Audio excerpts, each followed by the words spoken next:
Imagine this. You're crouched in a shallow trench carved into a nameless slope of foreign earth.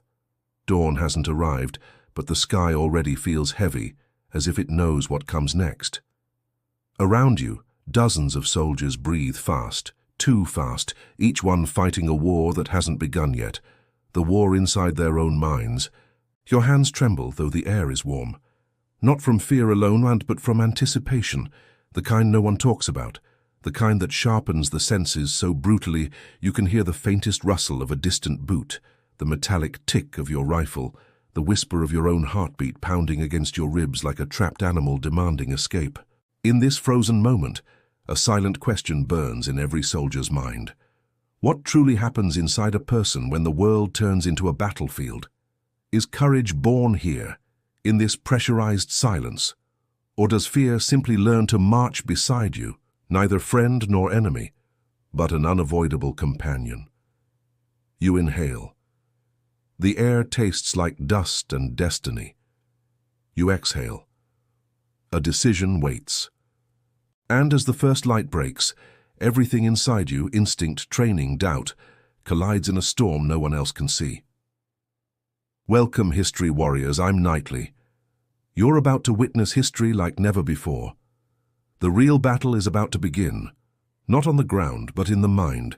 Now step with me into war context, where the world prepares for war and soldiers prepare for themselves. To understand a soldier's mind in battle, we must first place ourselves inside the world that forged it. Picture a continent divided by ideology, ambition, fear, and decades of unresolved tensions. Borders became fault lines. Treaties became fragile paper shields. Armies expanded. Governments braced, and nations prepared for storms they claimed they hoped to avoid. Across Europe, Asia, Africa, and beyond, communities lived under the growing shadow of militarization. Factories shifted from civilian goods to steel-plated machinery. Airfields multiplied. Naval fleets swelled. Everywhere, the hum of preparation vibrated beneath ordinary life. But it was the frontline soldier, anonymous to history, unforgettable in sacrifice, who ultimately carried the weight of those decisions. They walked into the furnace on behalf of strategies drawn far from the battlefield. This was the world they inherited, a world tightening like a fist, a world where conflict felt inevitable. And deep within that tightening world, the psychology of the soldier began to crystallize long before the first shot was fired. Different nations entered the conflict with different expectations, technologies, doctrines. Some marched with confidence drawn from past victories. Others stepped into war burdened by old wounds. What united them was pressure, political, social, existential. Commanders saw maps. Soldiers saw futures. Entire generations felt the tremor of something vast approaching, something that would demand not just strength, but mental clarity, emotional resilience, and an ability to confront the unimaginable without flinching. On every front, armies trained relentlessly. Drills repeated until instinct replaced hesitation. Recruits learned to move, shoot, communicate, but also to suppress doubt, manage fear, and absorb stress quietly, efficiently, invisibly. Because the battlefield doesn't wait for uncertainty, it punishes it. And when war finally erupted, the world didn't change gradually. It snapped. Front lines ignited, cities braced, nations committed forces to struggles that would reshape generations. In that moment, the psychology of the soldier shifted from theory to survival. War had begun, not as a sudden explosion, but as a chain of decisions, pressures, and perceptions that left humanity standing at the edge of a precipice. Soldiers now marched toward unknown horizons where strategy, terrain, weather, and chance intertwined. But beneath the visible mechanics of war, something quieter unfolded. Each soldier carried a storm of thoughts, fears, memories, and hopes that would influence every choice they made. Understanding that inner battlefield requires understanding what they faced in the lead-up. The uncertainty, the waiting, the feeling of being pulled by forces larger than any individual. This was the calm before chaos, a breath held by the world, a moment suspended on the verge of violence. And when that fragile calm finally shattered, the true psychological war began. Prepare yourself for strategic build-up. where strategy tightens, leaders plan and soldiers feel the storm closing in. Gathering pressure. War never begins with the first shot. It begins with pressure, slow, crawling, suffocating pressure that folds nations inward and forces commanders to think in wider arcs than any one human mind should handle. Before the battles erupted, generals pored over maps the way surgeons examine injuries, tracing vulnerabilities, arteries, pressure points. Each line represented lives, each arrow, a future written in uncertainty. But for soldiers, the strategic build-up felt different. They sensed the tightening atmosphere long before they were told where they would go. Orders grew sharper, schedules became stricter, conversations cut shorter. In barracks and tents across continents, men and women felt themselves becoming pieces of something immense, a machine made of millions, fueled by decisions far above them. This was the moment when psychology ceased to be an abstract idea and became a tangible weight pressing into every heart. The two levels of strategy in war exists on two levels, one drawn in ink and one carved into the minds of those who must carry it out. High command calculated logistics, terrain, weather windows, and industrial capacity. They debated supply lines, choke points, reinforcement timetables. Their world revolved around precision. But at the soldiers' level, strategy translated into something visceral. Long marches, endless drills, repetition until every movement felt automatic. Training officers weren't shaping bodies. They were shaping reflex pathways, emotional thresholds, stress responses. They needed soldiers who would act without freezing, choose without collapsing, and continue even when doubt clawed at the edges of their thoughts. This duality defined the build-up phase, rational planning above, emotional adaptation below. No battle was won solely by clever plans.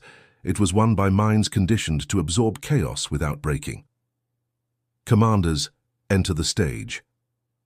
Every conflict has its architects, commanders whose personalities shaped their army's identities. Some were methodical, calm, deliberate.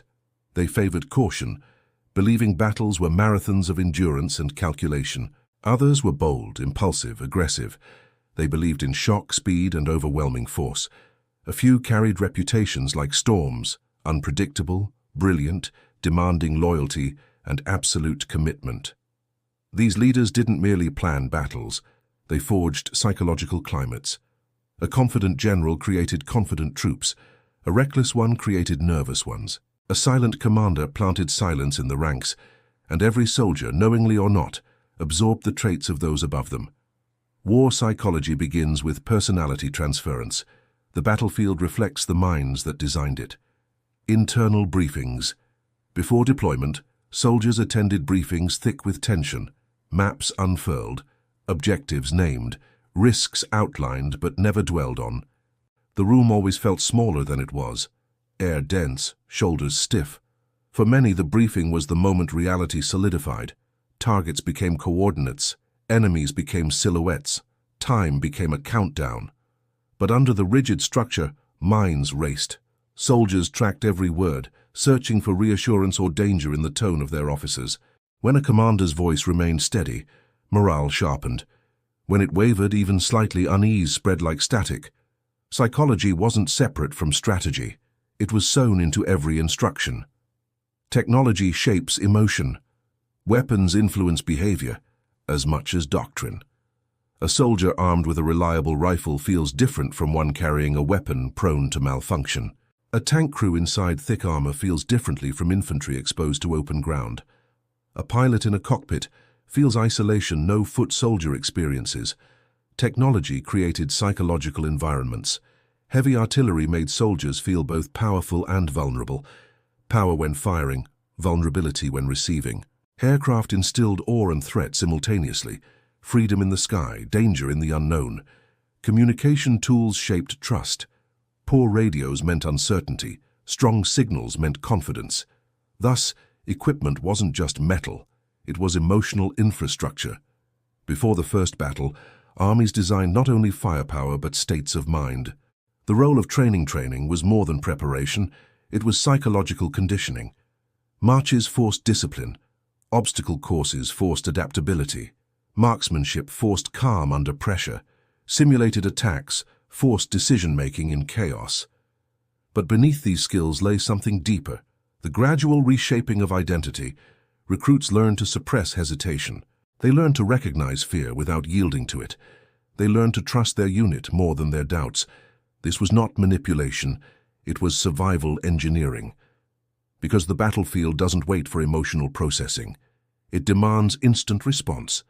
Training created minds that could withstand disruption and still move forward. Waiting for deployment. Nothing tests a soldier's mind like waiting. Deployment orders often came suddenly, but the days before departure stretched endlessly. Some soldiers cleaned equipment obsessively. Some wrote letters. Some stayed silent, lost in thought. Some cracked jokes to break the heaviness hanging over the barracks. Everyone coped differently, but one feeling united them all: anticipation. This psychological pressure wasn't loud. It was quiet, persistent, coiling around thoughts and refusing to let go.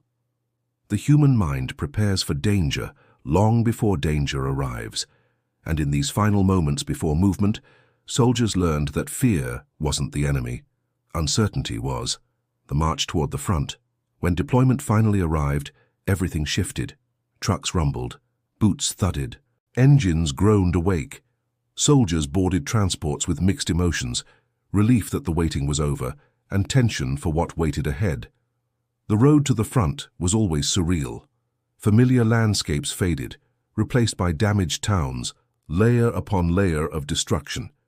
Each mile etched new questions into their minds. Will I hold my ground? Will my training carry me? Will today change me forever? The psychological build-up peaked here, on the road where worlds ended and battles began. The power of unit cohesion. Psychologists have long noted that the strongest predictor of a soldier's performance is not ideology, orders, or equipment, but cohesion. The bond between comrades forms a mental shield stronger than armor. Soldiers fight for objectives, yes, but they endure for the person next to them. This bond shapes courage. It shapes endurance. It shapes resilience. In the build-up to battle, these bonds tightened through shared discomfort, shared training, shared stories that filled long nights. By the time units reached the front, they weren't loose collections of individuals. They were interlocking parts of a living, breathing whole. Unit cohesion wasn't friendship. It was psychological survival. The enemy as an idea. Before combat, the enemy is abstract, a concept formed from rumors, briefings, and taught expectations. Soldiers imagine opponents based on fragments, their discipline, their reputation, their tactics. But these images influence behavior long before contact. An enemy perceived as formidable sharpens focus. One perceived as disorganized breeds overconfidence. Both perceptions carry danger. In this mental landscape, psychology intersects with intelligence. The more distorted a soldier's image of the enemy, the riskier their decisions become. Thus, commanders aim to balance realism and morale, painting opponents neither as unstoppable nor insignificant. For victory often depends on a soldier's mindset before ever seeing the other side. Logistics, the invisible force. While soldiers prepared mentally, entire logistical systems assembled behind them. Supplies, ammunition, medical units, engineers, mechanics, thousands working unseen. A soldier's confidence often depended on invisible guarantees. Food would arrive. Medical care existed. Reinforcements were possible. Fuel would not run dry. Logistics weren't merely practical. They were psychological anchors. When supply lines felt strong, morale rose. When they faltered, doubt spread rapidly. The strongest soldier can falter when the system behind them feels fragile. In war, the mind fights through trust. Weather and terrain as mental forces. Terrain shapes not only tactics, but emotion. Endless deserts drained energy. Frozen landscapes sapped hope. Dense forests created claustrophobia. Urban ruins twisted nerves tight. Weather amplified everything. Fog created unease. Heat created exhaustion. Cold created isolation. Wind distorted perception. Rain obscured vision. These conditions became silent psychological opponents. Soldiers didn't just prepare their bodies for terrain, they prepared their minds, because a battlefield's environment could challenge morale as fiercely as any enemy unit. Intelligence and uncertainty. As armies positioned themselves, intelligence officers scrambled to interpret enemy movements. Every intercepted signal, every reconnaissance report, every rumor held potential truth or deception. For commanders, intelligence was a puzzle. For soldiers, it was background noise they rarely saw yet constantly felt. Uncertainty trickled down through the ranks. Orders changed abruptly. Marches were delayed or accelerated. Rumors spread faster than official reports. Psychologists later observed that uncertainty is among the greatest stress multipliers in war. Fear can be managed, but the unknown feeds itself. In the build-up to battle, uncertainty became a shadow walking beside every soldier. The final night. There is always a final night before battle. It never feels normal. Some soldiers sleep deeply, exhausted by tension. Some lie awake, staring into darkness that seems to stare back. Some whisper to friends. Some pray silently. Some write letters they may never send. The air feels thicker, as if the world is pausing. Even nature seems quieter. It is a night of reflection, but also transformation. By dawn, innocence dissolves. Training hardens into instinct. Thoughts sharpen. Minds brace. The next sunrise marks the threshold between who they were and who they must become. Approaching the front line, dawn arrives. The march continues. The rumble of distant artillery grows louder, echoing through valleys and ridgelines like ancient thunder. The front is close, close enough for soldiers to feel it in their bones. The landscape changes again. Craters, abandoned gear, the remnants of those who passed through earlier. Officers move with clipped precision, eyes scanning, minds calculating. Soldiers feel their thoughts tighten, condense, focusing down to essentials. Equipment, orders, the faces of comrades. The psychological build-up reaches its climax. Everything achieved in training, every piece of strategy, every layer of mental preparation must now merge into readiness. Crossroads of fate. At the edge of the battlefield, armies pause one last time. This is not hesitation. It is alignment, minds aligning with mission, instincts aligning with survival, units aligning with purpose. Commanders deliver final words, short, sharp, without embellishment. Soldiers check gear one last time, hands steady, breaths controlled, hearts still racing. But something new emerges now: acceptance. Even fear becomes manageable when placed inside a mission. History's great armies have always known this truth. The mind fights first, and only when the mind commits does the body follow. The curtain rises. The moment before battle has a unique stillness, not calm but compressed tension waiting to explode outward. Scouts return, signals arrive. Orders shift from pending to active. Soldiers tighten straps, adjust helmets, grip their weapons. Each breath feels like a countdown. And then, at last, everything narrows into a razor line of focus. Move forward, follow the plan, trust your training, trust each other. This is the culmination of strategy, psychology, and preparation. The threshold between build-up and impact. A moment suspended in time. Here at the brink, all the forces shaping a soldier's mind converge. Strategy, training, command, cohesion, fear, hope, identity, purpose. Every layer built throughout the long ascent now prepares to be tested in fire. This is the unspoken truth of war. The battle begins long before the first shell lands. And now, that long internal journey reaches its final breath.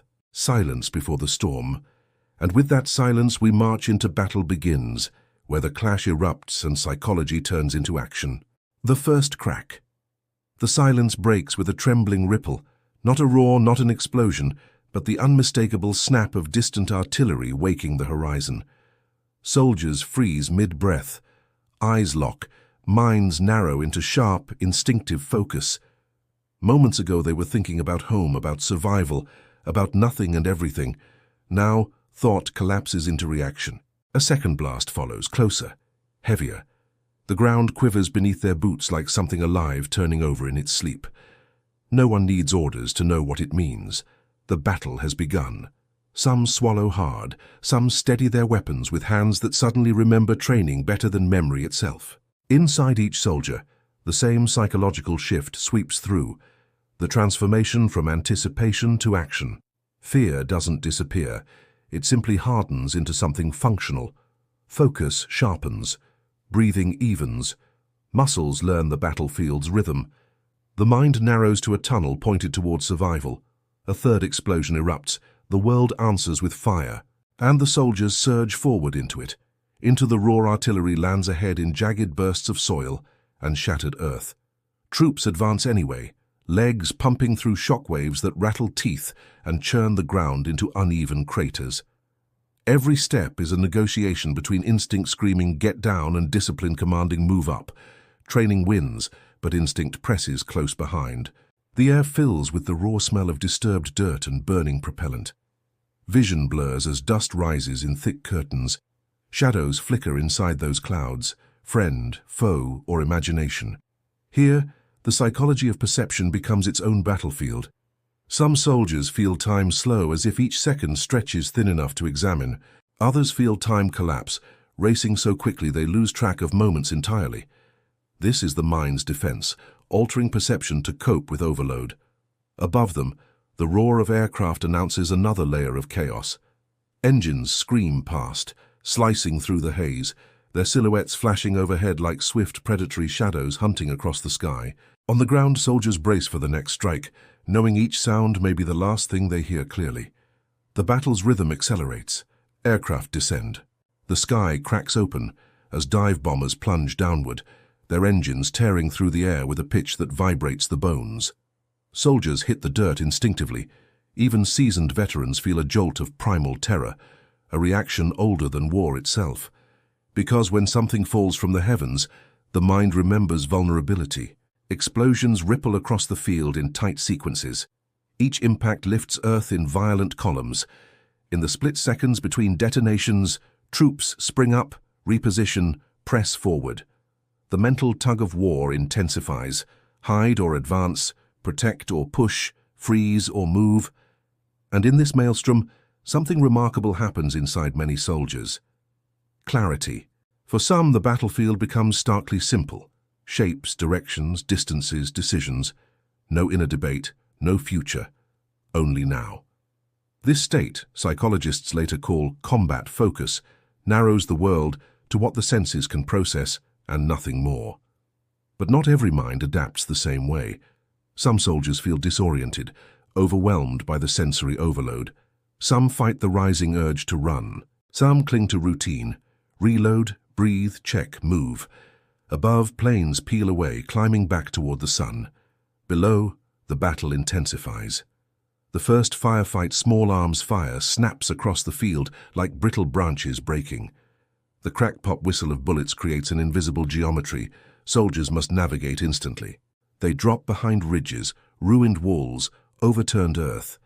Anything that flattens their profile and gives their minds a split second to recalculate. The first firefight is always the most psychologically violent, not because of danger. Danger exists everywhere now. But because the mind confronts the undeniable truth, the battle is no longer a concept. It is a force with weight, speed, intention. Soldiers peek out, fire short controlled bursts, retreat into cover, then reposition. Muscle memory guides the body. But the mind? It drifts between hyper-alertness and numbness, between heightened senses and disconnection. Some soldiers feel detached, as if watching themselves perform actions they barely control. Others feel hyper-present, their thoughts sharp enough to cut glass. The front line becomes a shifting mosaic of motion, smoke, and instinct. The firefight is just beginning. Closing the distance. The order moves down the line. Advance by squads. Momentum shifts. Soldiers rise in staggered groups, sprinting through uneven terrain while others provide covering fire. This is where psychology becomes choreography. Trust becomes muscle. Fear becomes fuel. Closing the distance is one of the most mentally demanding phases of battle. Every soldier feels exposed, upright, visible. Some keep their gaze locked ahead, forcing their minds not to drift into imagining what waits beyond the next ridge. Others focus on the rhythm. Steps, breath, grip, movement. Reduce the battle to a sequence and the mind can endure it. Bullets slice past, close enough to feel their pressure on the skin. Dirt erupts around their feet. A near miss can feel like a personal message from fate, a reminder that chance, not just skill, governs survival.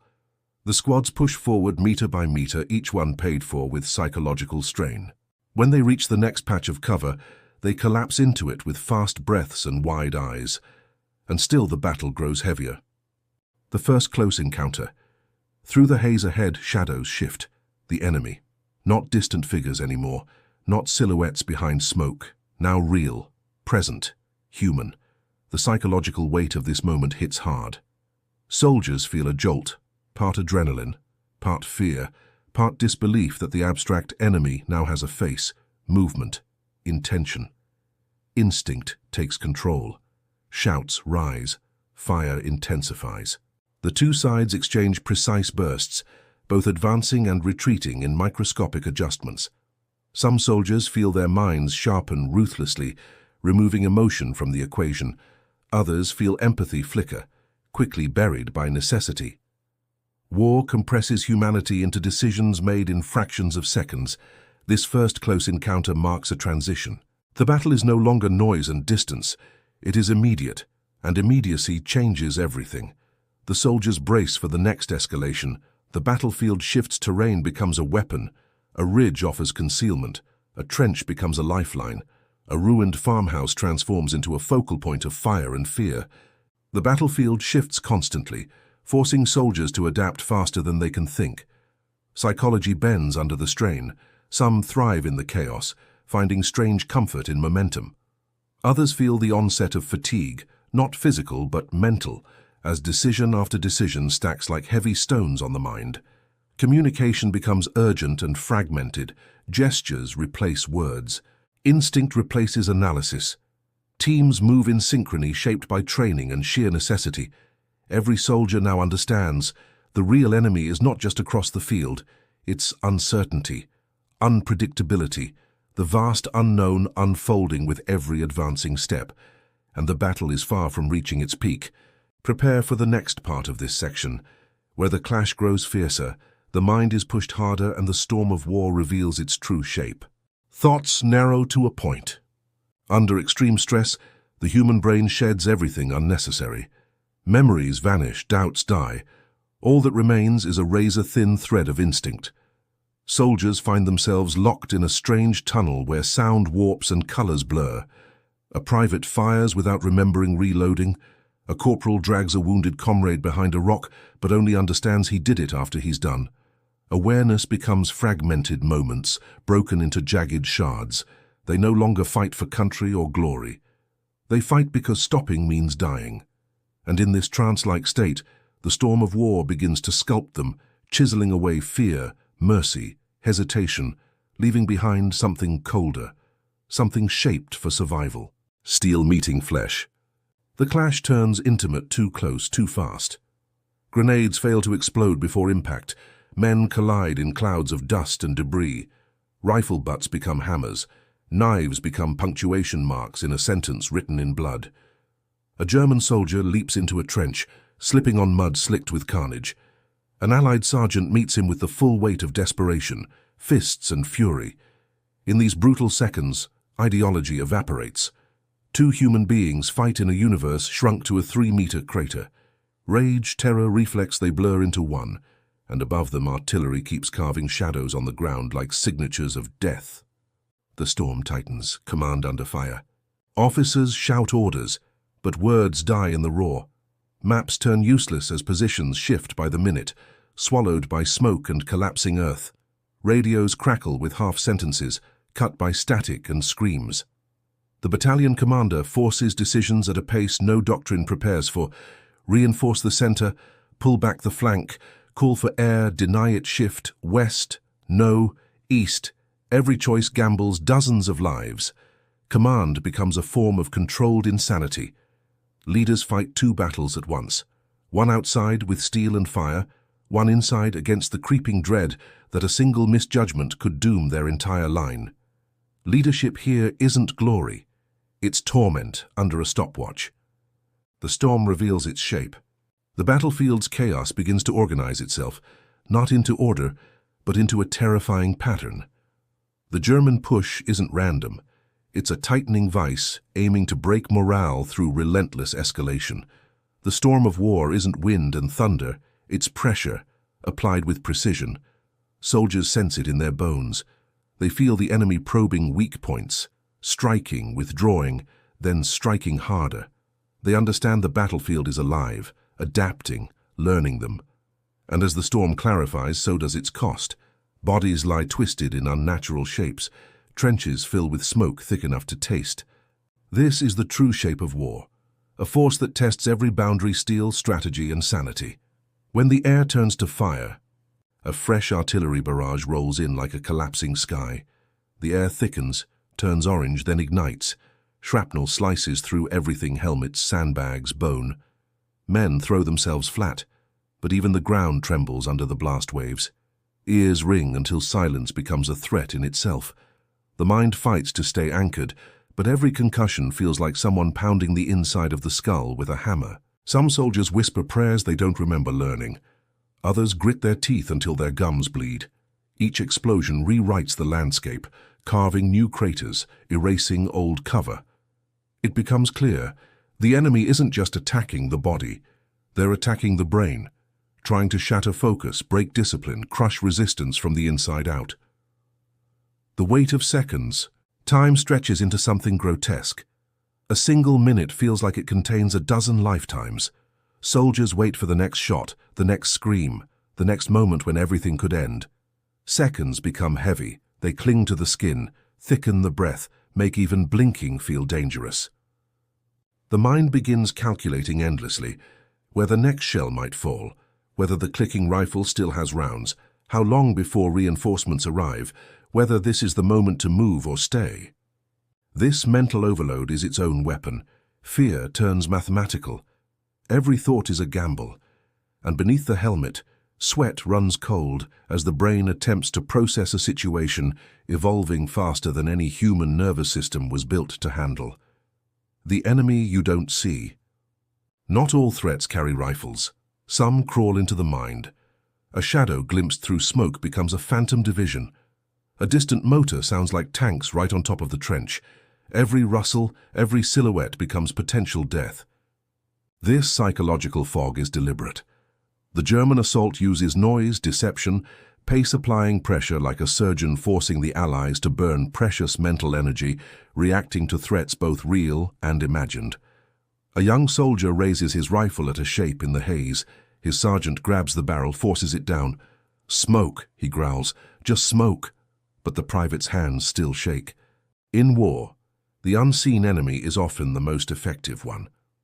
The breaking point forms. No line collapses all at once. It fractures in whispers. Men hesitate a heartbeat longer before responding to orders. Movements grow sluggish. Eyes lose focus.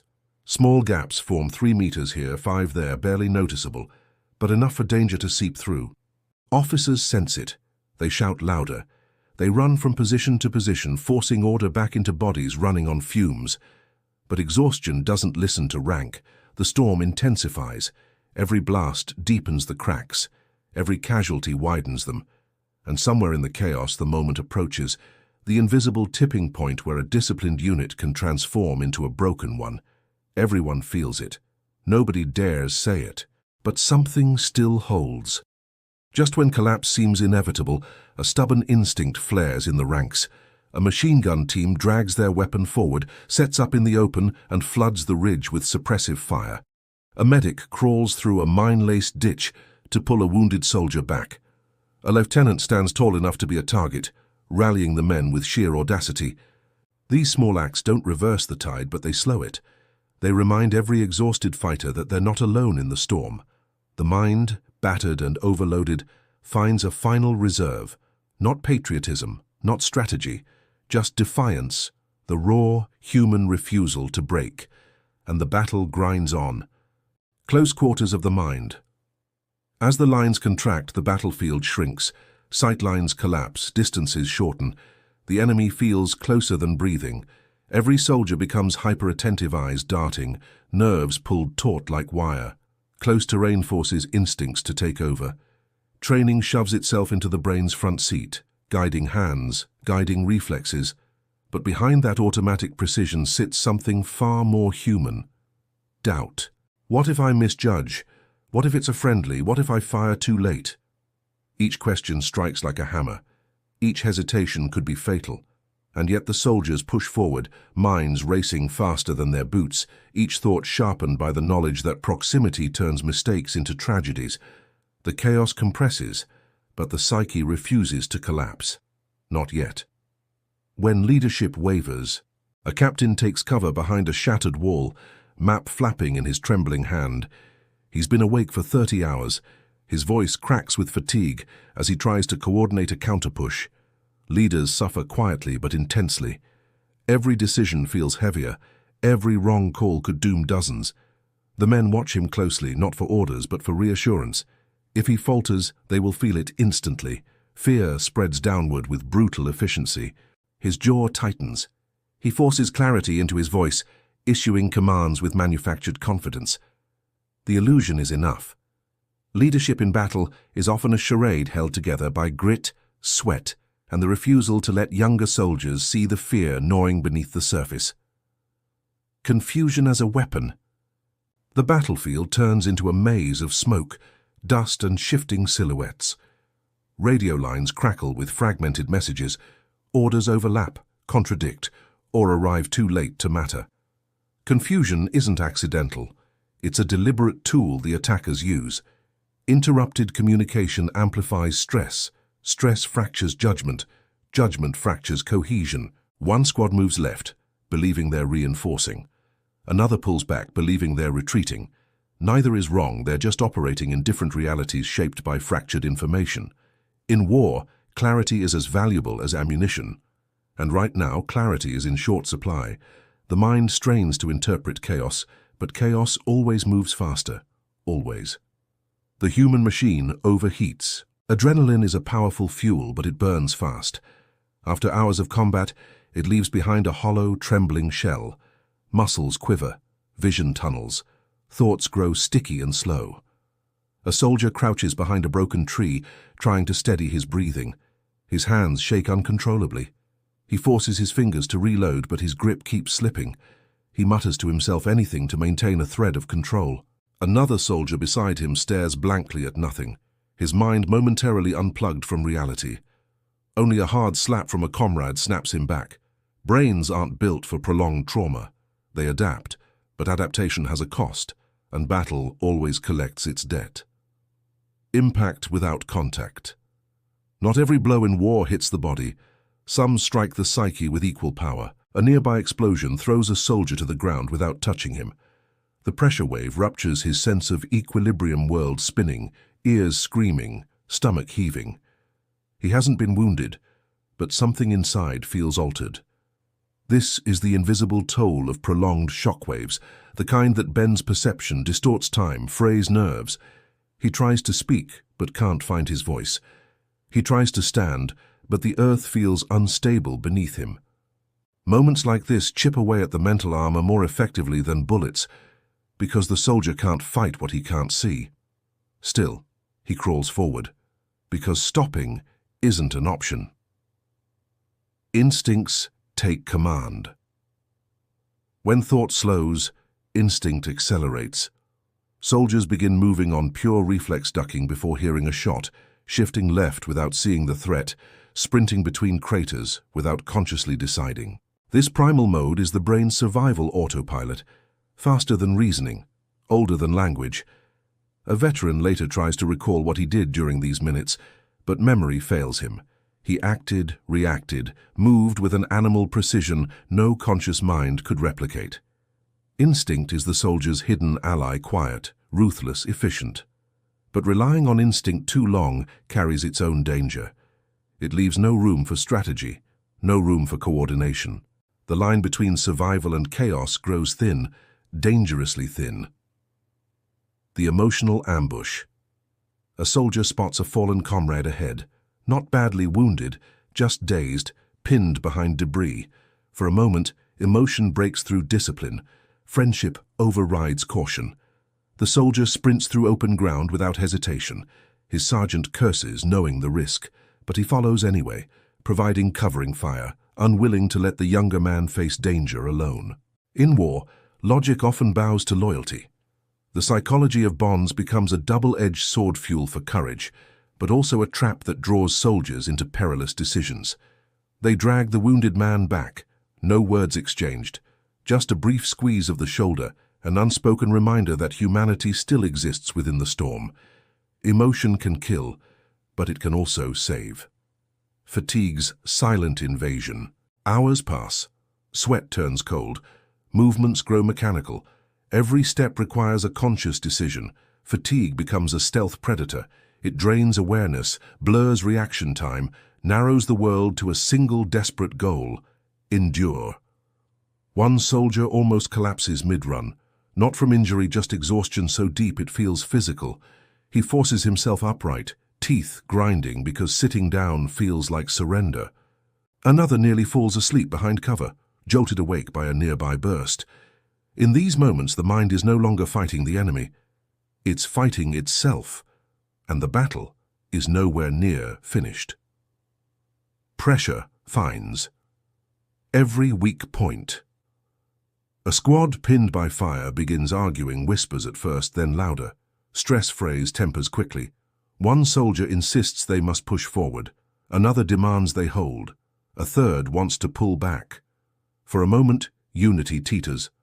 Then their corporal steps in, voice steady, eyes fierce. We move on 3. Conflict evaporates, replaced by instinctive obedience. Pressure exposes cracks, but leadership, even at the smallest level, seals them. They charge together, minds realigning into a single purpose. Because in war, hesitation is heavier than any bullet. The battle finds its rhythm. The fighting settles into a brutal cadence advance. Take cover, fire, reposition, repeat. This rhythm doesn't lessen danger, it normalizes it. Soldiers begin predicting patterns, anticipating bursts of action, synchronizing movements almost unconsciously. And within that rhythm, a strange focus emerges. Fear narrows, sharpens, becomes manageable. This is the soldier's psychological adaptation, the mind learning to operate under sustained threat. But endurance has limits. Found somewhere beyond the next ridge lies the moment when those limits will be tested harder than ever. Precision under pressure. A sniper team crawls into position atop a fractured ridge. Wind shifts. Dust stings their eyes. The spotter murmurs corrections through clenched teeth, measuring distance through a haze of drifting smoke. Pressure sharpens their senses. Breathing becomes deliberate. Movements shrink into millimeters. Below them, the battlefield writhes, troops shifting, machine guns hammering, artillery flashing like silent lightning behind the hills. The sniper steadies his aim. Not hatred, not rage. Just focus, pure, surgical concentration forced into existence by the chaos around him. He exhales, lets instinct finish the job, and the shot snaps clean into the fray. Precision survives even here, but maintaining it drains a piece of the mind every time. When the line bends but doesn't break, the front staggers backward. Not a rout, just a slow, painful recoil, like a giant bracing against impact. Every step back is contested. Every patch of ground is paid for twice. Soldiers dig temporary cover with boots and helmets, forming micro-defenses in seconds. The enemy presses hard, sensing weakness, but the defenders cling to discipline like a lifeline. One lieutenant calls out positions with a calm he doesn't feel. His voice anchors the men. The line bends, warping under the pressure, but it doesn't snap. Not yet. The psychology of endurance is visible in every grim expression. As long as someone holds, we all hold. For now, that's enough to keep the collapse at bay. A flash of initiative. A squad leader spots an opening, a brief moment when enemy fire dips as they reload. He seizes it. Go! He roars, sprinting forward. No hesitation, just instinct fused with experience. His men follow, adrenaline replacing fatigue for a few vital seconds. They surge into a crater that grants them a better angle, firing back with renewed force. Moments like this don't appear often. They require judgment sharpened by fear, timing shaped by chaos. Commanders later call it initiative, but soldiers know the truth. It's a mental gamble made in the space of a heartbeat. Sometimes it pays off, sometimes it doesn't. Today it tilts the battle a little further from disaster. The terrain turns hostile. The battlefield itself becomes a psychological enemy. Mud swallows boots, smoke blinds eyes, rubble twists ankles, trenches collapse under repeated shockwaves. A soldier tries to vault a broken wall, only for the top to crumble instantly, nearly dragging him down with it. Terrain isn't passive, it shapes decisions. It traps, misleads, isolates. It forces the brain to calculate paths through shifting obstacles that weren't there minutes earlier. In this war-torn landscape, even solid ground feels unreliable. Every misstep costs time. Every stumble costs momentum. The mind grows tired not from danger alone, but from the constant need to reinterpret a world that won't stop changing. The fear of the unknown. Angle. No soldier fears the enemy he sees. What terrifies him is the muzzle that might appear from a blind corner, a rooftop edge, a tunnel mouth he didn't know existed. As the fighting drags into denser terrain, every structure becomes a question mark. Every window becomes a potential crosshair. A squad moves cautiously, eyes flicking in 10 directions at once. Fingers tighten on triggers. One misinterpretation could unleash chaos. The enemy exploits this, perfectly attacking from unpredictable angles, forcing defenders into constant mental recalibration. Fear isn't paralyzing here. It's exhausting, like carrying a weight on the mind that grows heavier with every step. Moments of isolation. A soldier sprints through smoke and finds himself suddenly alone, cut off, disoriented, unsure if his squad veered left or right. Isolation kills morale faster than firepower. He crouches behind debris, scanning desperately for friendly shapes. Voices echo, but direction is impossible to judge. For a terrifying moment, paranoia whispers, "What if they pulled back? What if I'm surrounded?" He forces himself to breathe, to think. Training reasserts itself. He moves methodically, linking each fragment of sound to a possible route. Finally, a familiar voice cuts through the haze. His squad. Relief surges, but the psychological scar of being alone in battle lingers long after. The enemy's advance feels endless. Wave after wave hits. Even when the attackers take losses, even when their pace slows, they keep coming. To defenders, it feels like fighting the tide. You push it back, but it always returns. This perceived endlessness chips away at resolve. The mind begins whispering doubts. Are we making a dent? Are we holding anything? Does this matter? A veteran slams a fresh magazine into his rifle and growls, "It matters because we're still here." Sometimes that's all a soldier needs, a reminder that survival itself is a form of resistance. But the pressure mounts, and the storm hasn't peaked yet. The sudden lull.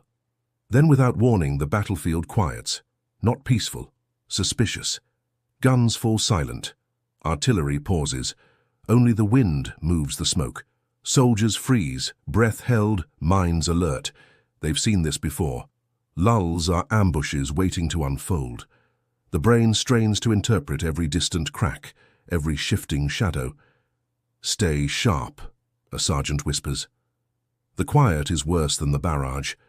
Because noise is predictable, noise has rhythm. Silence is a predator with infinite patience, and every man knows it won't last. Contact returns like a hammer. The ambush hits from the left flank. Fast, violent, precise. Machine guns erupt. Mortars fall like fast punches. Troops scramble for cover, minds trying to catch up to a threat arriving from an unexpected angle. The shock of sudden contact rattles everyone. Calm shatters. Momentum shifts. The defenders react, but the first minute is chaos, soldiers shouting over each other, commanders struggling to regain coherence. But instinct stabilizes what panic threatens. Within moments, firing lines reform, orders regain shape. The flank absorbs the blow, barely. Psychology in battle isn't just fear. It's the rapid reconstruction of order after each violent disruption. Holding the impossible line. The front is stretched thin, the men know it. Their officers know it, the enemy knows it. But they hold. Not because of orders, not because of strategy, but because something ancient keeps their boots rooted. The conviction that retreat means disaster for the comrades beside them. Fey soldier grips his rifle so tightly his knuckles lose color. Another mutters a steady rhythm to keep panic at bay. This line shouldn't hold. Logic says it should collapse, yet it stands held upright by willpower, fear, duty, and a stubborn refusal to yield. But the battle is far from decided, and the next moments will test every mind on the field. The mind on the edge. Hours of relentless fighting push the human mind past its natural threshold. A private sits behind rubble, weapon trembling in his hands.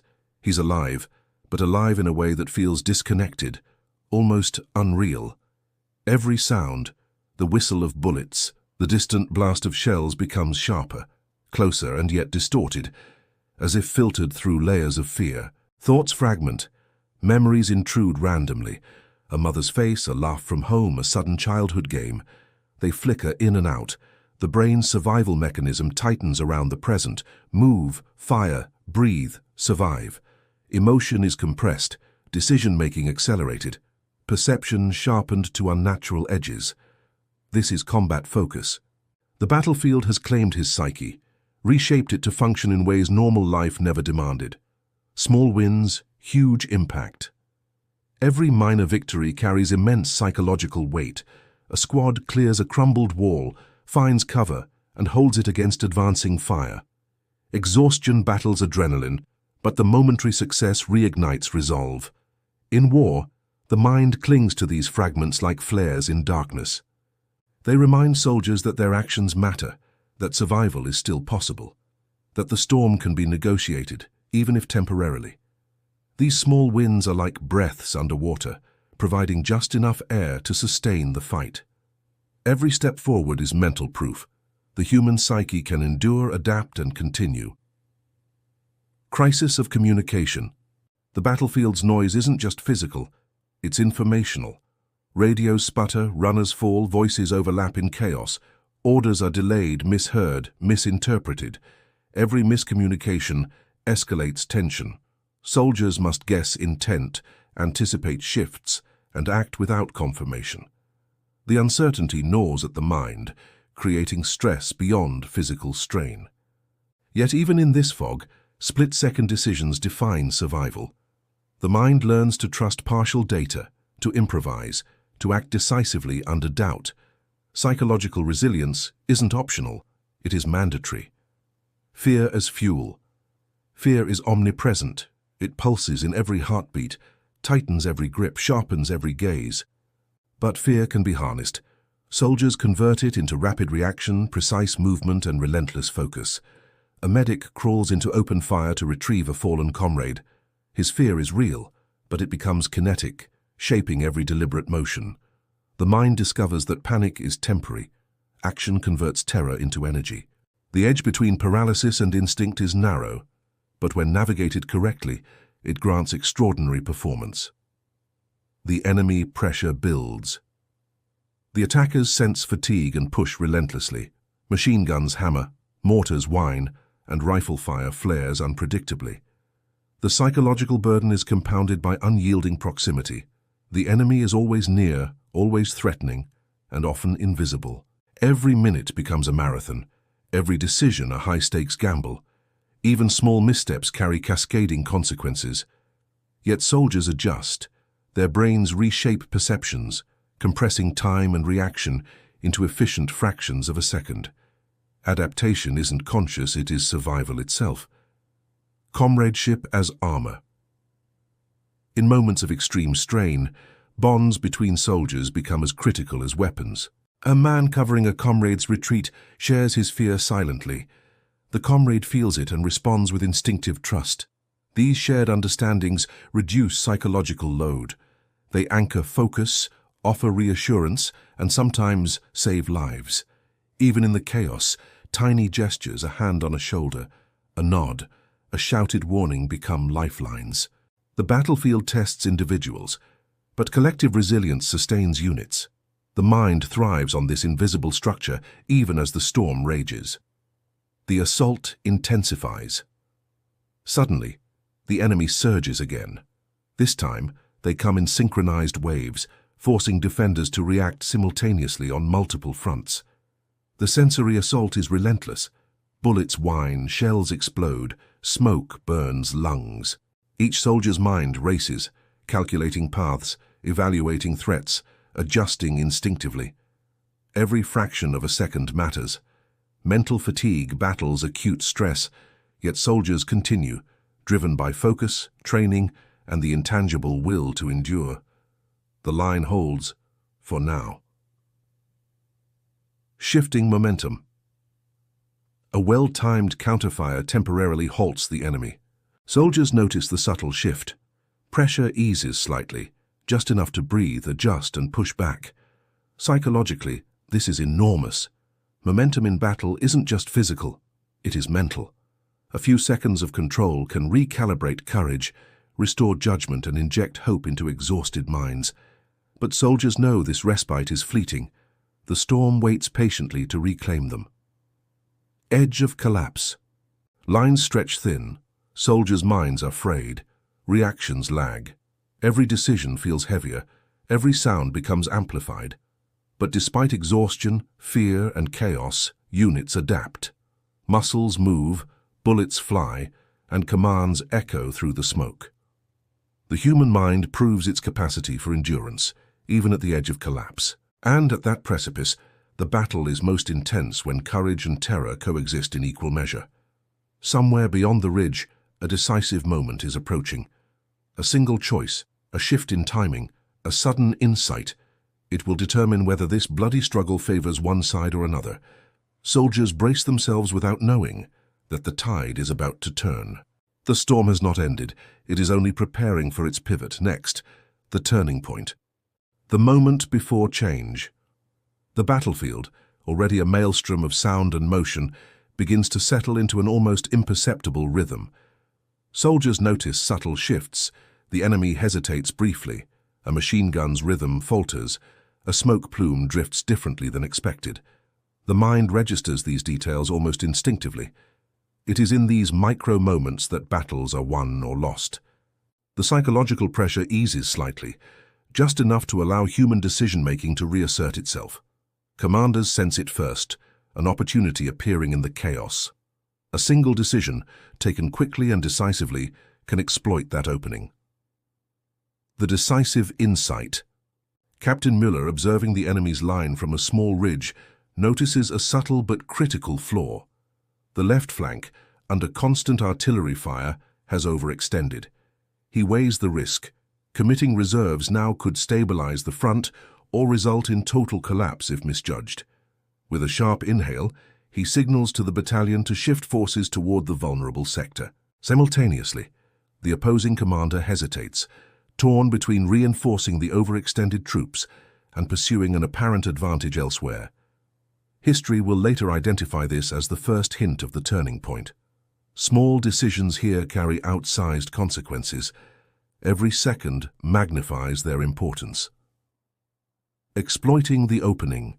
Reinforcements surge into the gap, timing each step with precision born of desperation. Artillery adjusts to provide suppressive fire, creating pockets of relative safety. Soldiers advance methodically, carefully measured, exploiting the enemy's stretched lines. The psychology of momentum comes into play. Defenders feel hope spark, while attackers sense pressure intensifying, doubt creeping in. "Hold fast," a sergeant shouts, voice carrying through smoke and dust. Fear transforms into urgency, then into controlled aggression. This brief alignment of timing, terrain, and psychological readiness tilts the balance. The enemy's misstep. An enemy lieutenant attempting to regroup the overextended flank misreads signals from the command line. Orders are delayed, overlapping, contradictory. The troops hesitate. Uncertainty paralyzes movement for critical seconds.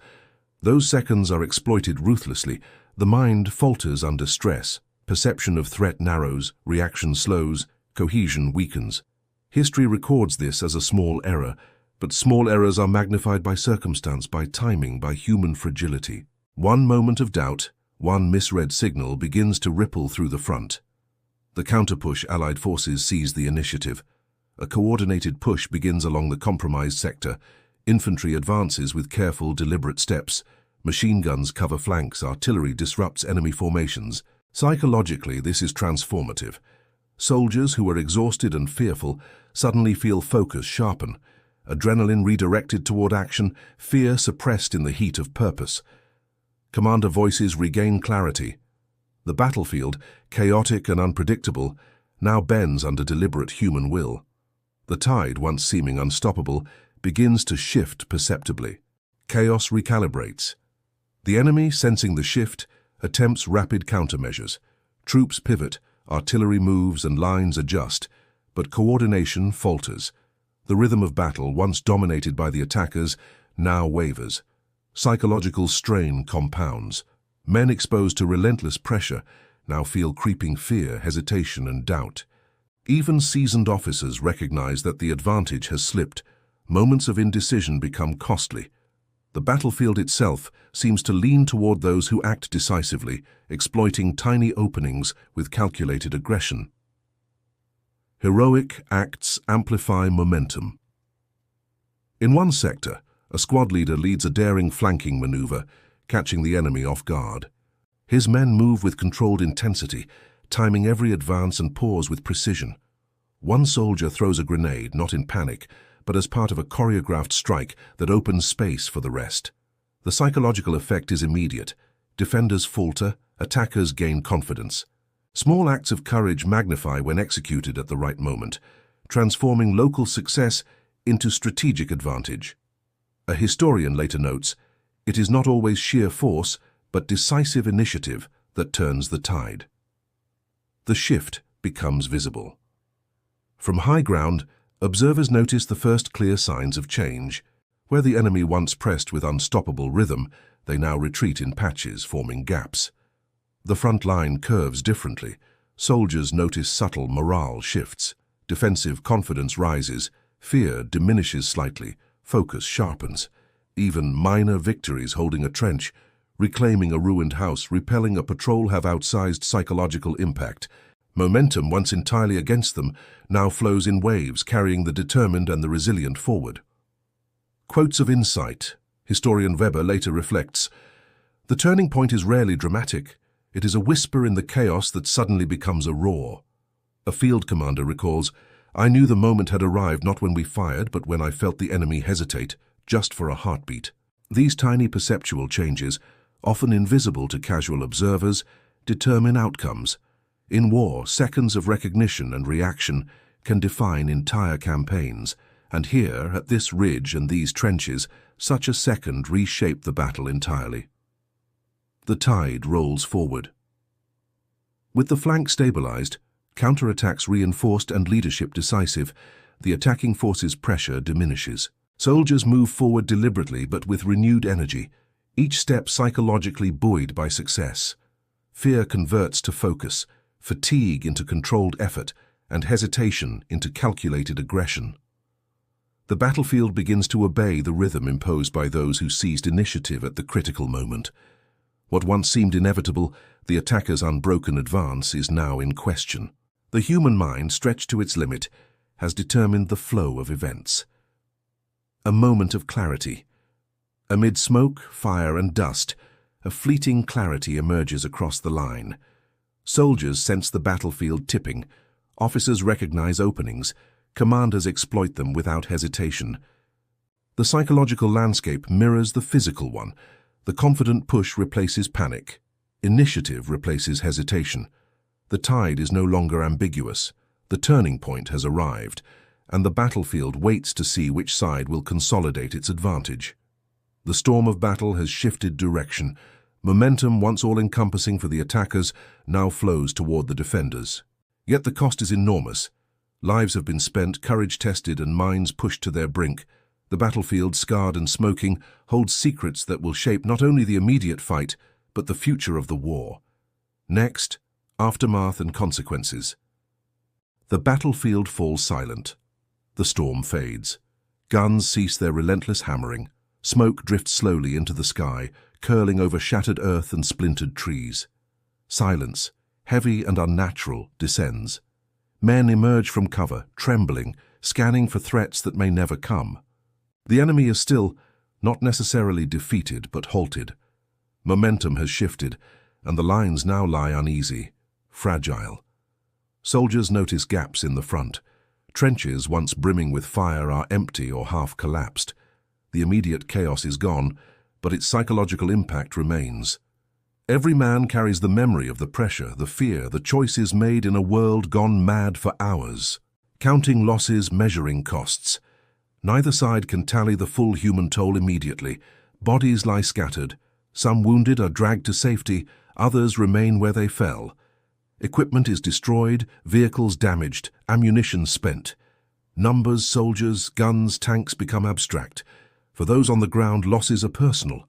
Friends who did not rise, comrades who will carry scars forever. Even neutral observers sense the weight. The battlefield has extracted its price indiscriminately. This is war's cruel arithmetic, visible in craters, smoke, and silence, but invisible in the minds of those who survived. Shifting morale. Victory is measured differently here. The defenders, breathing after holding ground, feel relief and cautious confidence. Fatigue is intense, but so is the awareness of survival and achievement. Attackers reassess, aware that their momentum has faltered, but not entirely lost. Psychology dominates perception. A pause can feel like defeat or an opportunity. Commanders use this moment to regroup, reorganize, and restore order. Even in the aftermath, the mind continues to fight its own battles, processing trauma, losses, and near misses. Territory and tactics. Lines are redrawn, trenches abandoned, positions reinforced. Some hills, once lost, are reclaimed, others remain contested. The battlefield's geography now reflects the human struggle. The terrain bears marks of both aggression and defense.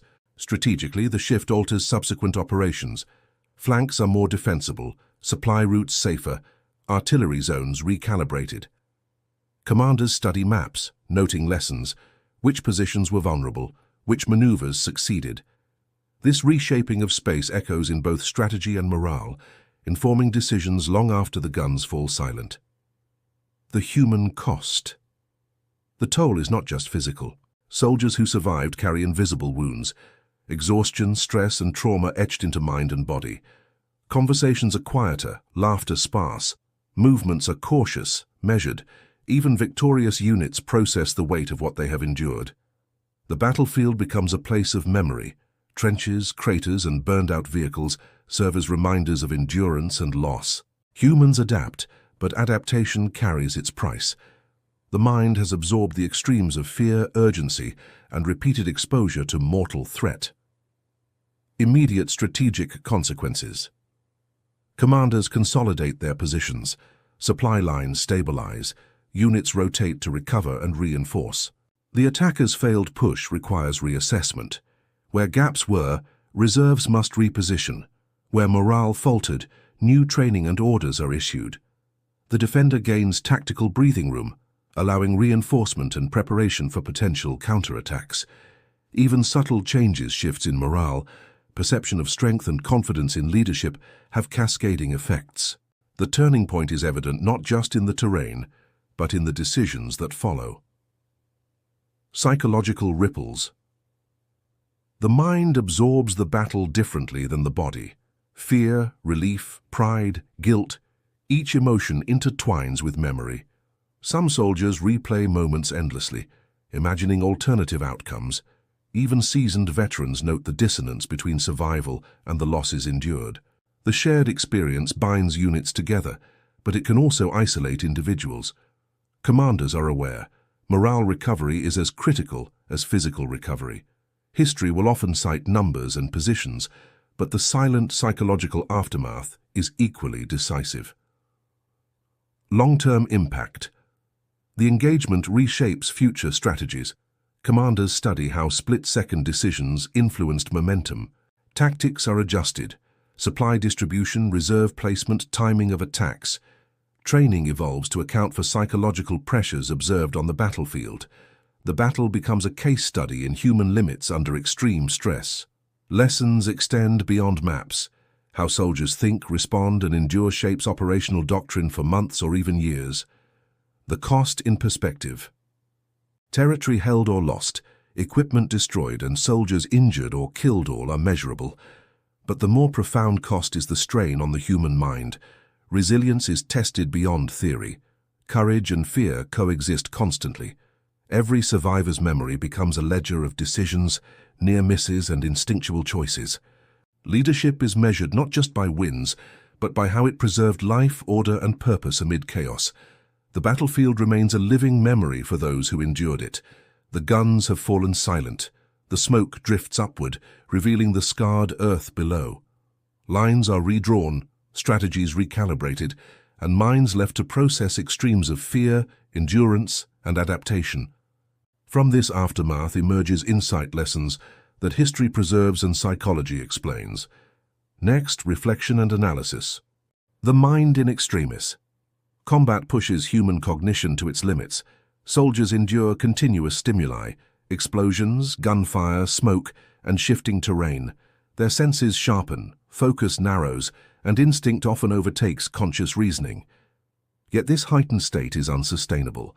Hours of exposure induce cognitive fatigue, impair judgment, and test the psychological thresholds of endurance.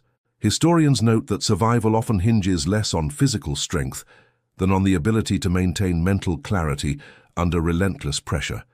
The battlefield becomes a laboratory of human resilience, a place where decision-making, perception, and emotion collide in extreme conditions. Leadership under pressure. Officers bear not only the tactical burden, but the psychological weight of responsibility. A single misjudgment can cascade, affecting dozens or hundreds of men. Effective leaders maintain composure, communicate clearly, and project confidence even when uncertainty is overwhelming. Their calm reinforces the unit, reduces hesitation, and mitigates panic.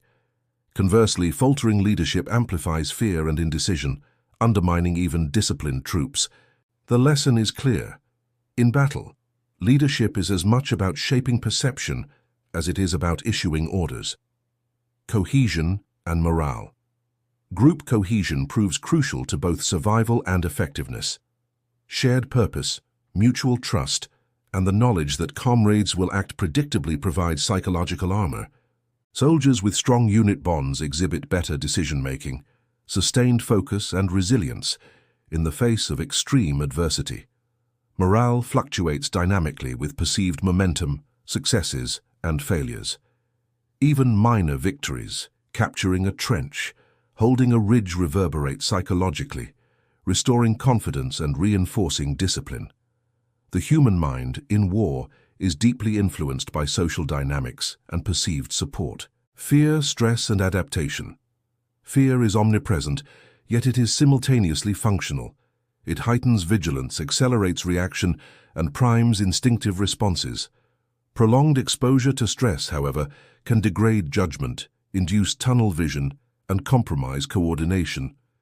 Adaptation occurs in real time. Soldiers learn to filter stimuli, prioritize threats, and conserve cognitive energy. This mental recalibration allows units to function under conditions that would overwhelm the untrained mind. Psychologists later recognize these patterns as adaptive survival mechanisms, brutally effective, but psychologically costly. Decision-making in chaos. Combat presents decisions under extreme uncertainty. Information is incomplete, contradictory, or delayed. Effective decision-making relies on rapid assessment, pattern recognition, and the integration of instinct with learned strategy. Small errors, misreading terrain, misjudging timing, misunderstanding orders can escalate into catastrophic outcomes. History shows that battles often hinge not on sheer force, but on the clarity of thought exercised in the fleeting seconds where chaos converges with opportunity. The turning point, as observed in this engagement, exemplifies this principle. Technology and psychology. Weapons, vehicles, and communication systems do more than inflict damage. They shape the mind of combatants. The sound of artillery, the sight of tanks, the whine of aircraft all carry psychological weight. Soldiers internalize these cues, adjusting behavior, timing, and perception. Even technological misfires or malfunctions create stress, forcing improvisation and cognitive recalibration. Understanding how equipment interacts with human psychology is key to interpreting battlefield outcomes and planning future operations. The role of initiative. Moments of initiative, when individual or small unit decisions exploit fleeting opportunities, can transform battle dynamics. These acts, often unplanned, rely on judgment, courage, and situational awareness. History demonstrates that initiative frequently outweighs raw numbers or firepower. Psychologically, successful initiative reinforces confidence, momentum, and morale. Conversely, failure or hesitation in these moments can produce cascading uncertainty and erode cohesion. The battle illustrates that mental acuity under pressure can shape outcomes as decisively as strategy or strength. Stress testing human limits. The engagement demonstrates how sustained threat challenges both mind and body. Cognitive load, sleep deprivation, and continuous exposure to life-threatening conditions stress every system. Soldiers must integrate sensory information, make rapid decisions and manage fear, all while executing precise physical tasks. Those who succeed do so by a combination of training, instinct, cohesion, and adaptive resilience. Failures are rarely sudden. They emerge gradually, through accumulated mental fatigue, doubt, and perceptual overload.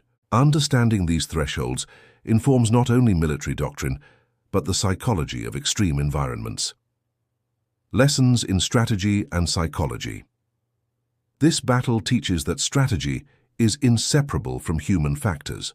Positions, maneuvers, and firepower matter, but so do morale, fatigue, fear, and initiative. Commanders must anticipate psychological responses as rigorously as they anticipate enemy movements.